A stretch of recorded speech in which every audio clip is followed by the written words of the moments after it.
नमस्ते.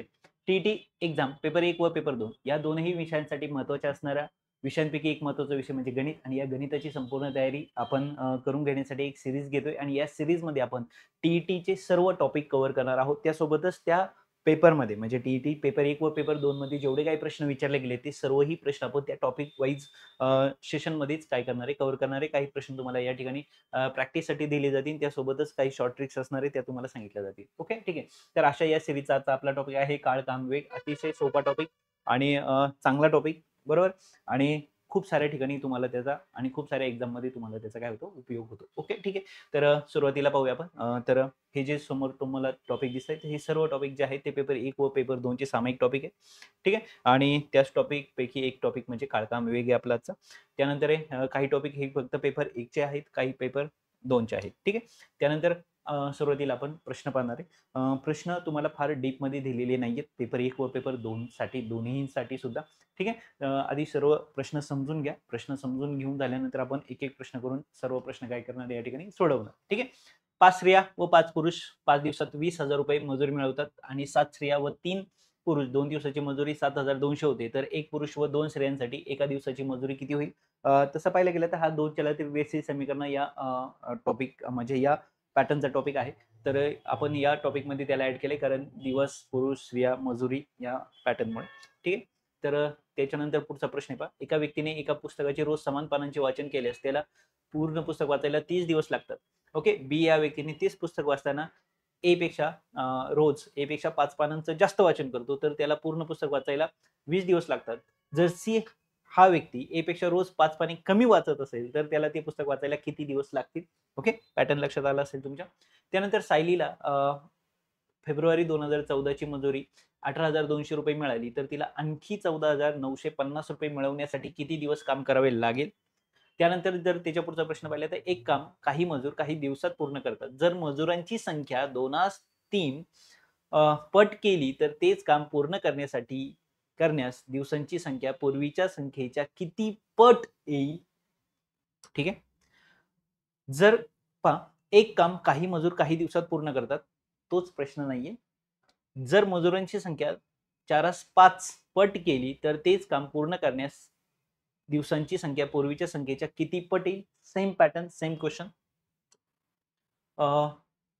काही काम काही मजूर काही दिवसात पूर्ण करतात. जर मजुरांची संख्या एकास 1/3 पट केली, तर तेच काम पूर्ण करण्यास दिवसांची संख्या पूर्वीच्या संख्येच्या किती पट येईल? म्हणजे सेम प्रश्न तुम्ही पाहताय, सेम पॅटर्ननी प्रश्न पाहताय, फक्त आकडे बदलून प्रश्न आहे. त्यानंतर आहे हर्षलने पहिल्या दिवशी 8.4 तास व दुसऱ्या दिवशी 4 तास 30 मिनिटे शेतात काम केले, तर दोन्ही दिवसात शेतात काम केलेल्या कामांच्या कालावधीतील फरक किती? काही पर्याय या ठिकाणी दिले आणि या ठिकाणी प्रश्न तुमचे संपलेत. म्हणजे आतापर्यंत जेवढे प्रश्न विचारले गेले, साधारण 8 प्रश्न विचारले गेलेले आहेत. 2016 पर्यंतचे प्रश्न आपण सर्व त्याच्यात ॲड केले. तर म्हणजे 2016 नाही, ऑल टोटल सगळं. तर हा शेवटचा पॅटर्नचा प्रश्न आहे. म्हणजे 8 प्रश्न या टॉपिकवर विचारले गेलेत. आता या टॉपिकवर महत्त्वाचं म्हणजे प्रश्न विचारले कसे जातात साधारण जनरली तर ते प्रश्न तुम्हाला विचारले गेलेले नाहीयेत, पण एक माहिती म्हणून असावं म्हणून काही प्रश्न मी या ठिकाणी ॲड केलेले आहेत. ते प्रश्न आहेत पहा. एका व्यक्तीला एक काम करण्यासाठी 10 दिवस लागतात. दुसऱ्याला तेच काम करण्यासाठी 15 दिवस लागतात. तर दोघे मिळून ते काम किती दिवसात पूर्ण करतील? हा एक पॅटर्न झाला खरं तर काळ, काम, वेगचा मेन पॅटर्न. ओके. तर आता हा प्रश्न विचारला गेला नाही, पण इन केस विचारला जाऊ शकतो म्हणून आपल्याला ह्या एका प्रश्नाची तयारी करायची आहे. आणि अजून एक प्रश्न या ठिकाणी आहे का एक काम करण्यासाठी ए व बी ला 20 दिवस लागतात. तेच काम करण्यासाठी ए ला एकट्याला 30 दिवस लागतात. तर बी एकटा ते काम किती दिवसात पूर्ण करेल? हा दुसरा पॅटर्न झाला थोडंसं सोपा. म्हणजे आता हे घेण्यामागचं रिझन असं की आतापर्यंत जर तुम्ही 8 प्रश्न पाहिले तर ते फार डीपमध्ये दिलेले नाहीये. पण काळ, काम, वेगचे जे बेसिकचे क्वेश्चन आहेत तर ते या पॅटर्नचे प्रश्न विचारले जातात. तर एक माहिती म्हणून असू द्यावं. हे साधारण 2 प्रश्न जे काळ, काम, वेगसाठी अतिशय महत्त्वाचे आहेत आणि मे बी या वर्षी किंवा येणाऱ्या एक्झाममध्ये तुम्हाला या टाइपचे प्रश्न पाहायला मिळतील. सो ह्या 2 प्रश्नांची तरी आपल्याला बेसिक तयारी असलीच पाहिजे काळ, काम, वेगसाठी. आले लक्षात? तर हे प्रश्न कशा पद्धतीने सोडवायचे हे आपण पुढे पाहणारच आहे. आता सुरुवातीपासून पुन्हा आपण सर्व प्रश्न सोडवणार आहोत. आता जवळ-जवळ 8 प्रश्न तुम्हाला विचारले गेले. 2 प्रश्न मी मनाने घेतलेत म्हणजे साधारण 10 प्रश्न आपल्याला या सेशनमध्ये सोडवायचे आहेत.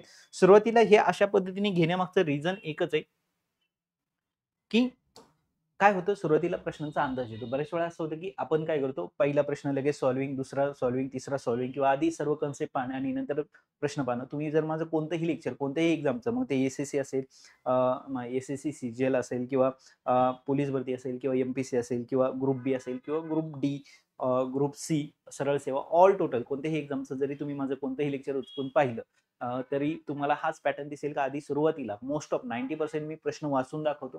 कारण प्रश्नाचा अंदाज आल्याशिवाय आपल्याला नक्की कन्सेप्टवर जो फोकस करायचा ना, तो 100% होत नाही किंवा कन्सेप्ट आपल्याला तितक्या चांगल्या पद्धतीने समजत नाही. जर प्रश्न चांगल्या पद्धतीने समजलेला असेल तर कन्सेप्ट समजायला खूप चांगल्या पद्धतीने त्याची मदत होते. म्हणून या पॅटर्नने मी जाण्याचा प्रयत्न करत असतो, की आधी सुरुवातीला प्रश्न पाहू आणि नंतर आपण कन्सेप्ट पाहू. आले लक्षात? म्हणजे पॅटर्न तुमच्या लक्षात येतो. ठीक आहे. तर पहा, 5 स्त्रिया आणि 5 पुरुष 5 दिवसात 20,000 रुपयाची मजुरी मिळवतात. मग आता स्त्रियाची मजुरीला आपण X मानू. ओके. स्त्रियांची जी मजुरी आहे ती आपण X मानली आणि पुरुषाची जी मजुरी आहे आपण तिला Y मानलं. ओके. ठीक आहे. आता 5 स्त्रिया म्हणजे एका स्त्रीला जर दिवसाला 10 रुपये 100 रुपये मिळतात, तर 5 स्त्रियांना दिवसाला किती मिळणार आहेत? 500 रुपये. ओके. तसं जर पुरुषाला समजा आपण असं म्हणलं, की 200 रुपये एका दिवसाला मिळतात, एका पुरुषाला, तर 5 पुरुषांचे किती झाले? 1000 रुपये. आलं लक्षात? तर या पद्धतीने काय करतो आपण, 5 स्त्रियांची एका दिवसाची मजुरी किती झाली? 5x, कारण एका स्त्रीला एका दिवसाला ₹X मिळतो. 5 पुरुषांची किती झाली? 5 गुणिले Y, 5Y. आणि याची ही झाली एका दिवसाची. बरोबर आहे? 5 स्त्रिया व 5 पुरुष 5 दिवसात. आता पहा, हे एका स्त्रीची मजुरीला जर 5 स्त्रियांनी गुणलं तर 5 स्त्रियांची झाली. एका मजुरीला 5 पुरुषांनी गुणलं तर 5 पुरुषांची झाली आणि याची 5 दिवसांनी ही झाली एका दिवसाची मजुरी आणि याला 5 नी गुणलं तर ही झाली 5 दिवसांची मजुरी आणि त्यांनी ती सांगितली आहे 20,000. आलं लक्षात? ठीक आहे. म्हणजे आपण इथं असं करू शकतो का ह्या दोघांमधनं पण 5 मी कॉमन काढला. ऑलरेडी तर 5 आहे. इथून जर 5 मी कॉमन काढला तर तो 5 कॉमन आल्यानंतर तो 5 बाहेरच्या 5ला गुणिले होईल म्हणजे बाहेर होईल 25. आतमध्ये काय राहिलं? X अधिक Y बरोबर तिकडे किती आहेत? 20,000. हे दिलेल्या अटीनुसार. मग हे जे 25 आहेत समजा मी तिकडे पाठवले, भागिले जातील ते. म्हणून इकडे काय आलं? X अधिक Y बरोबर 20,000 आणि हे काय जातील? 25 भागिले गेले. आता जर 25 भागिले गेले, पहा बरं का, 25 ने जर मी इथं भागलं, तर काय उत्तर येईल? 25 8 200 आणि हे 2 शून्य झालं. म्हणजे X अधिक Y बरोबर किती येणार आहे? 800. म्हणजे मला एकाची किंमत तर इथे मिळूच शकते, पण आपण ती नंतर काढूया. नक्की आपल्याला पुढचं इक्वेशन कसं मिळते, समीकरण कसं मिळते आपल्याला माहिती आहे. 7 स्त्रिया व 3 पुरुष. 7 स्त्रिया म्हणजे एका स्त्रीच्या मजुरीला जर मी 7 ने भागलं तर 7 स्त्रियांची मजुरी झाली आणि 3 पुरुष म्हणजे एका पुरुषाच्या मजुरीला जर मी 3 ने गुणलं तर 3 पुरुषांची मजुरी. यांची 2 दिवसाची मजुरी. ही झाली एका दिवसाची. ह्या 7 स्त्रिया आणि 3 पुरुष एका दिवसाला आले, पुन्हा दुसऱ्या दिवशी आले आणि ह्या दोनही दिवसांची त्यांची मजुरी म्हणून 2 ने गुणली. ही झाली एका दिवसाची, त्याला 2 ने गुणल्यावर 2 दिवसाची. ती त्यांची 7,200. किती येते? 7,200. आता इथून कॉमन नाही काढू शकत आहे. म्हणजे आपण काय करूया 7x अधिक 3y याला आहे तसंच ठेवलं. ह्या 2 ला आपण तिकडे भागिले टाकलं. ओके. मग 2 ला जर मी भागिले नेलं तर 7x अधिक 3y बरोबर 2 ने इथं भागलं त्रिक 6 बेसक 12 आणि हे 2 शून्य 3,600. आता मला x किंवा y ची किंमत काढायची. आता कारण त्यांनी काय सांगितलं मला 1 पुरुष आणि 2 स्त्रियांची. पहा 1 पुरुष व 2 स्त्रियांसाठी एका दिवसाची मजुरी किती असं मला त्यांनी प्रश्न विचारलाय. म्हणजे आता मी काय करेल का इथून एकाची कोणाची तरी किंमत काढेल. ओके. x किंवा y ची. कारण मला दोघांची किमतीची गरज आहे. मग मी इथं काय केलं x बरोबर समजा मी या ठिकाणी काय केलं y ला तिकडे पाठवलं म्हणजे 800 वजा y झालं. याला मी 1 म्हटलं आणि याचा वापर मी यामध्ये केला. तो केल्यामुळे काय झालं इथं पहा मी 7 लिहिले आणि xच्या जागी काय लिहिलं मी 800 वजा y. 800 वजा y अधिक पहा बरं का x ची किंमत 800 वजा y आहे. बाकी 3y माहिती आहे आता तुम्हाला 3,600. इथे जर पाहिलं तर 7 8 किती होणार आहे 56 5,600 वजा 7 नी गुणलं 7y अधिक 3y बरोबर 3,600 म्हणजे 5,600 वजा इथं 7y ला वजा चिन्ह याला अधिक आहे म्हणजे इथं किती होणार आहे वजा 4y कारण 7तून 4 जाणार 3 जाणार 4 राहणार मोठ्या संख्येचं चिन्ह बरोबर इथं किती आहे 3,600. आता हे वजा 4y ला आपण तिकडे पाठवून 3,600 ला जर मी इकडे बोलवलं तर सिंपल आहे काय होणार आहे पहा 5,600 वजा 3600 आणि तिकडे कोण राहिलेलं आहे, तिकडे कोण राहिलेलं आहे 4y, कारण 4y तिकडे काय गेले 4y अधिक म्हणून गेले. म्हणजे आता जर तुम्ही इथं पाहिलं तर ह्या 600 ला 600 गेले, 5000 मधनं 3000 गेले, राहिले किती 2000. बरोबर तिकडे कोण आहे 4y. मग हे जे 4y आहेत इकडे भागिले आले 4 20,000 सॉरी 2000 2000 भागिले 4 बरोबर काय y, y ने इथं भागलं 2 पंचे 5 चोक 20 500 बरोबर y. जी y ची किंमत जी मिळाली ती 500. y काय होतं पुरुष, पुरुषाला किती रुपये मजुरी आहे 500 रुपये मजुरी आहे एका दिवसाची. आता ते मी 500 उचलले आणि इथे टाकले. आता x ची किंमत काय सांगितली त्यांनी, x बरोबर 800 वजा y म्हणजेच 800 वजा 500 म्हणजे किती आले 300. म्हणजे एका स्त्रीची मजुरी किती आहे 300 रुपये एका दिवसाची. मग आता दोघांची जर मला मजुरी मिळाली, एक पुरुष म्हणजे 500 रुपये, 2 स्त्रिया म्हणजे 600 रुपये, कारण एकीला 300 रुपये मिळतात. आणि ह्या दोघांची जर बेरीज केली तर 500 आणि 600 1100 म्हणजे पर्याय क्रमांक 1 आले लक्षात. तर या पद्धतीने मला हा प्रश्न या ठिकाणी सोडवायचा होता. त्यानंतर त्याच्या पुढचा प्रश्न काय सांगितले पहा, ए या व्यक्तीने एक पुस्तकाचे रोज समान पानांचे वाचन केल्यास त्याला पूर्ण पुस्तक वाचायला 30 दिवस लागतात. समजा मी एखादं पुस्तक वाचायचं ठरवलं आणि ते वाचत असताना मी रोज 10 पानं वाचायचं ठरवलं. रोज 10 पानं वाचलं आणि 10 पानं वाचल्यानंतर माझं 5च दिवसात पुस्तक संपलं. म्हणजे त्या पुस्तकाला पानं किती होती, रोज समान पानं मी वाचतोय, रोज 10 पानं वाचतोय. 5 दिवसात जर ते पुस्तक संपलं तर 50 पानांचं ते पुस्तक झालं. म्हणजे मी रोज किती पानं वाचतो, म्हणजे पानांची संख्या मी समान वाचतोय रोज. पानांची संख्या गुणिले दिवस म्हणजे एकूण पानं. आलं लक्षात. ठीक आहे. म्हणजे आता त्यांनी सांगितले का तो ए हा जो व्यक्ती ना एका पुस्तकाचे रोज समान पानांचे वाचन करतो आणि वाचन केल्यास त्याला पूर्ण पुस्तक वाचायला 30 दिवस लागतात. म्हणजे आपण असं जर समजलं का तो समान पानांचे वाचन करतो ना, ती पानांची संख्या x जर मानली तर रोज तो x पानं वाचतो 30 दिवस म्हणजे एकूण पाने किती पानांचं जे पुस्तक होणार आहे 30 गुणिले x म्हणजे 30x.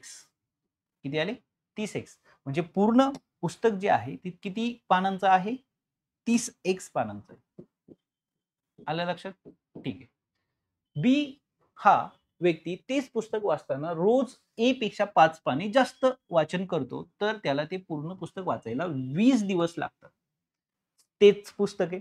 मग आता तो जर दिवसाला किती पानं पहा बरं का, आता 5 पानं जास्त वाचतो म्हणजे x अधिक 5 बरोबर, तेव्हा त्याला किती दिवस लागतात 20 दिवस लागतात. याचा अर्थ तेव्हा सुद्धा एकूण पानच होणार आहे. म्हणजे जर मी इथं गुणलं तर किती होणार आहे पहा 20, इथे 20x, इथं 20 100. आलं लक्षात. म्हणजे ही झाली एकूण पाने. पुस्तक तेच आहे, पानं तर बदलणार नाहीये.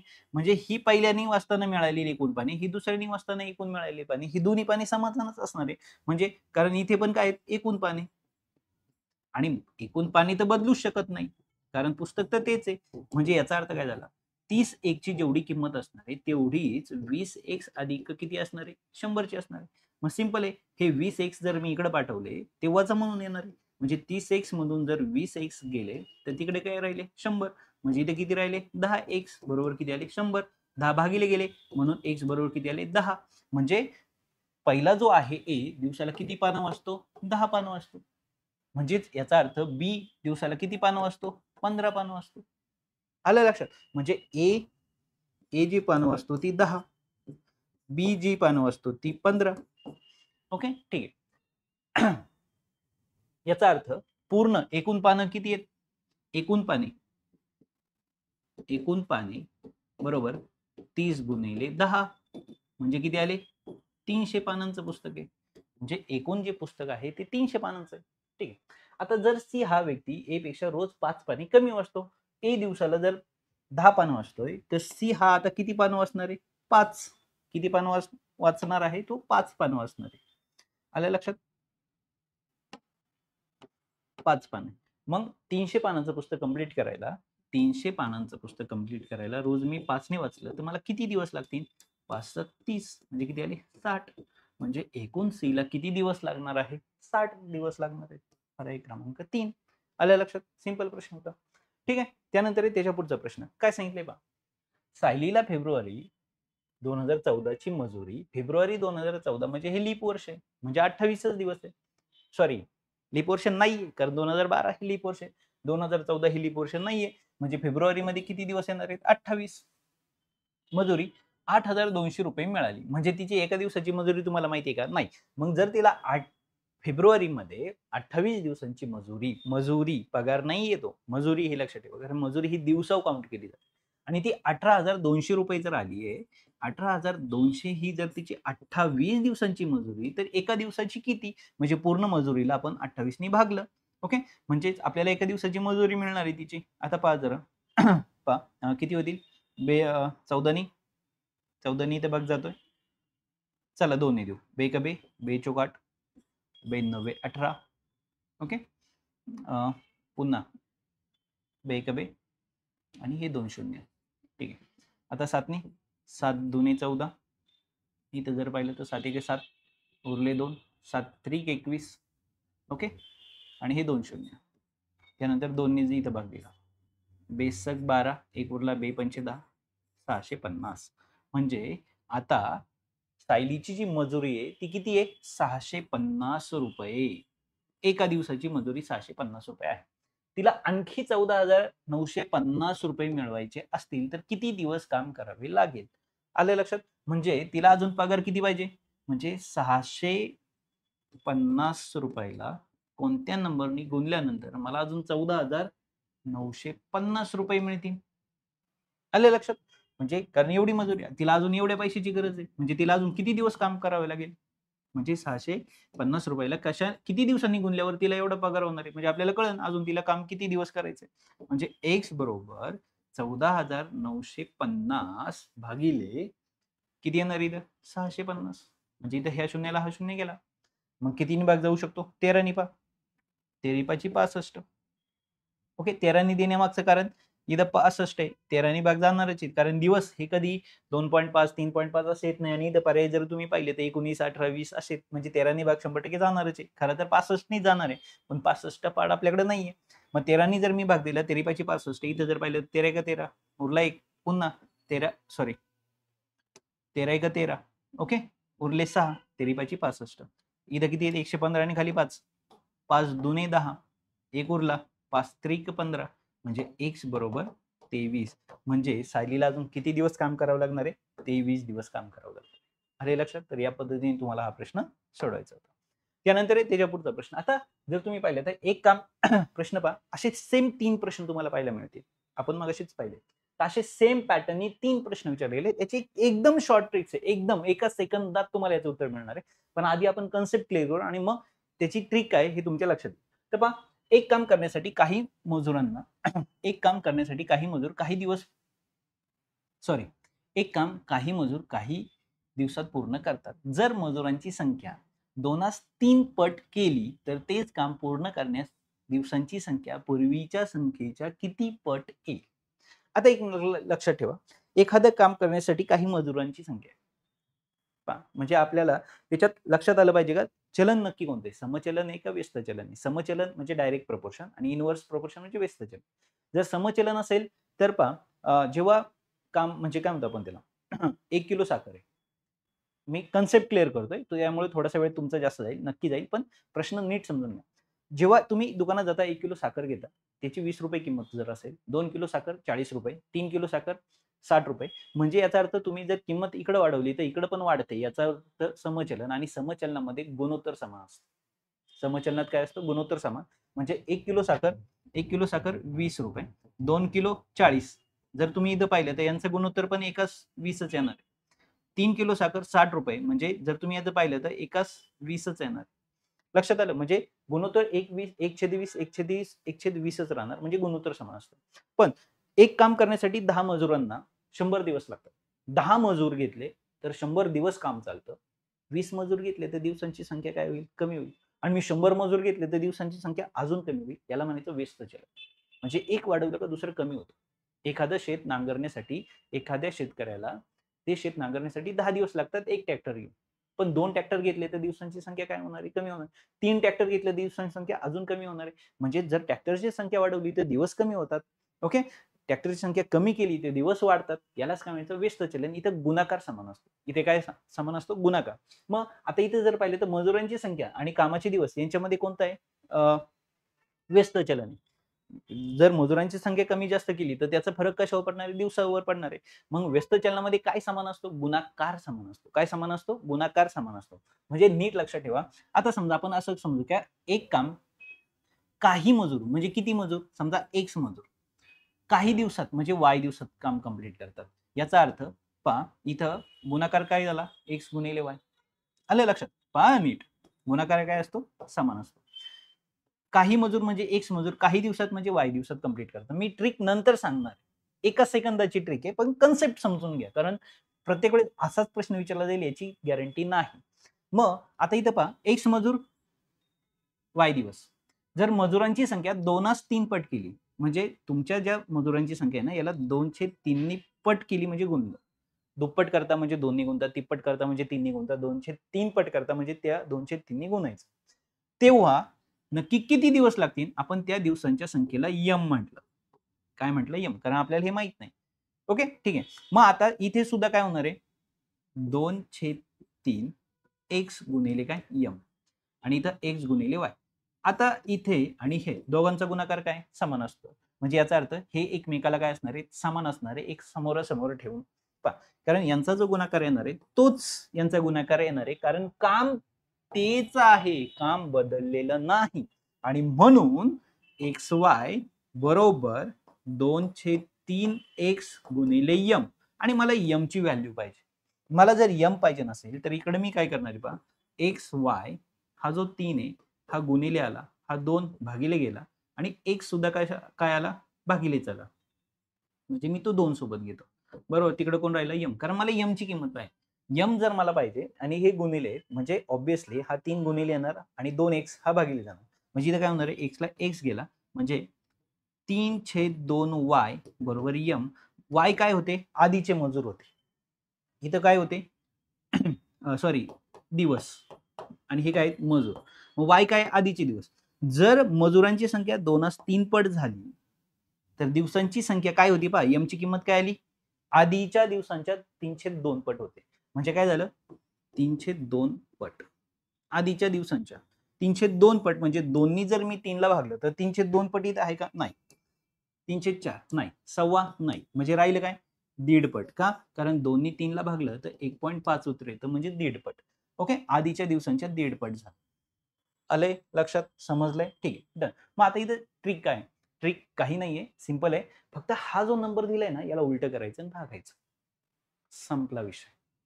ओके, तर हीच एक दिलेली शॉर्ट ट्रिक्स आहे. ही त्याची कन्सेप्ट पण मी तुम्हाला सांगितलेली आहे आणि शॉर्ट ट्रिक्स पण आता तुमच्या लक्षात आली आहे का? फक्त काय करायचं?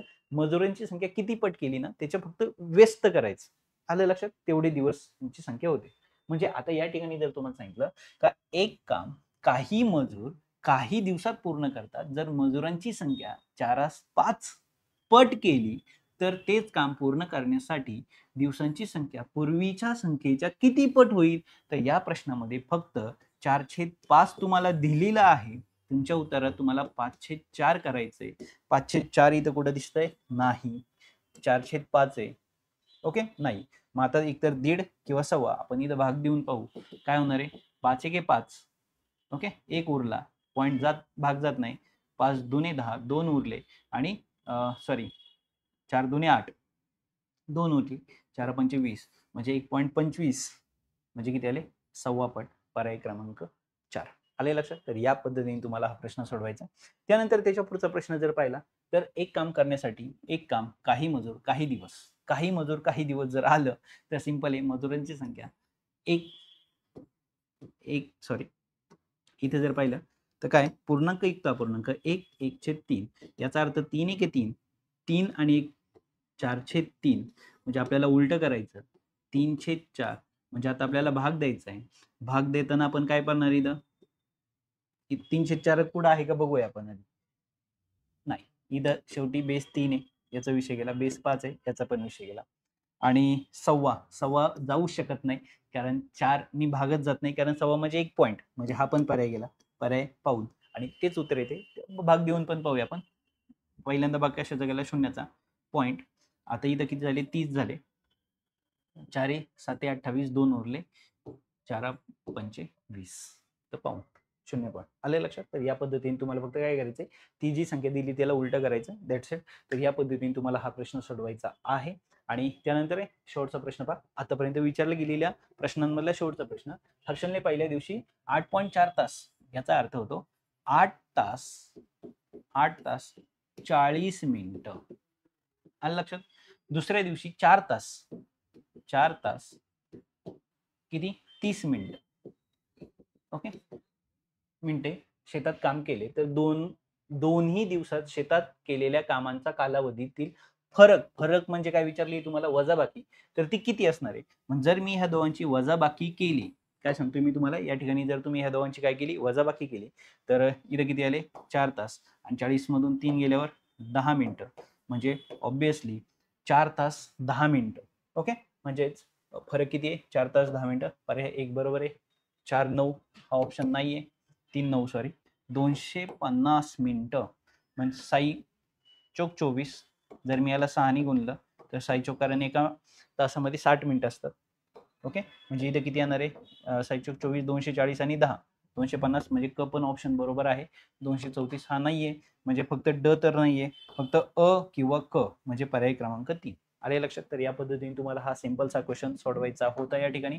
आता याच्यावर प्रश्न विचारला गेलेला नाहीये, पण तुम्हाला माहिती असावं, लक्षात असावं म्हणून, किंवा हा एक पॅटर्न आहे हे माहिती असावं. तर या पॅटर्नचा एक प्रश्न आपण घेऊन ठेवणार आहोत. तो प्रश्न काय पहा.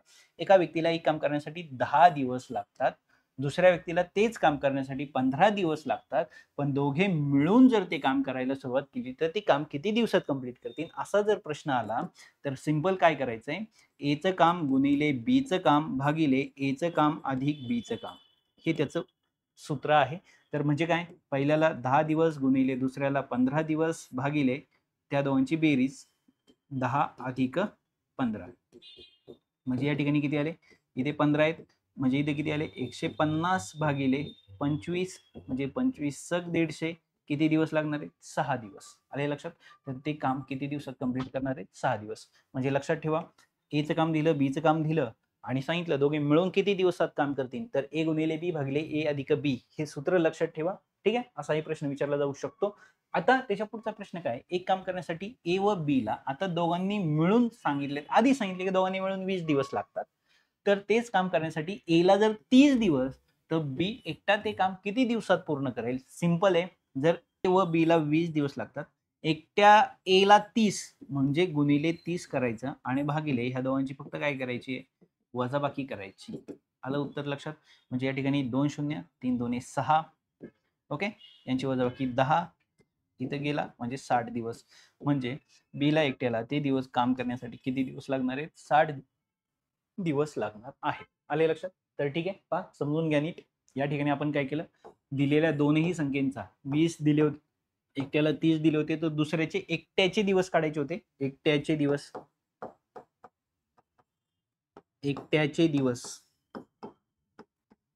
काढायचे असेल तर दिलेल्या दोघांचा काय करा, गुणाकार करा. हे मिळून दिवस आहेत, हे एकट्याचे दिवस आहेत आणि हे त्यांची काय, वजाबाकी. आले लक्षात. तर या पद्धतीने तुम्हाला हा प्रश्न सोडवायचा आहे. प्रश्न नीट समजून घ्या. तर या ठिकाणी काळ काम वेग हा जो टॉपिक आहे हा तुमचा संपलेला आहे. या टॉपिकवर आतापर्यंत जेवढे प्रश्न विचारले गेले टीईटी एक्झाम मध्ये तेही आपण कव्हर केलेत आणि अजून 2 प्रश्न तुमचे एक्स्ट्रा घेऊन ठेवलेत, कारण या पॅटर्नला प्रश्न विचारला जाऊ शकतो, चान्सेस आहेत. तर या ठिकाणी हा टॉपिक आपला व्यवस्थितरित्या संपलेला आहे. काही समजलं नसेल तर पुन्हा पहा. काही अजून इन्फॉर्मेशन तुम्हाला हवी असेल तर नक्की कळवा, ती तुमच्यापर्यंत पोहोचवली जाईल. त्यासोबतच बाकीच्या विषयांचाही अभ्यास चांगल्या पद्धतीने करा. ऑल द बेस्ट, चांगले मार्क पाडा.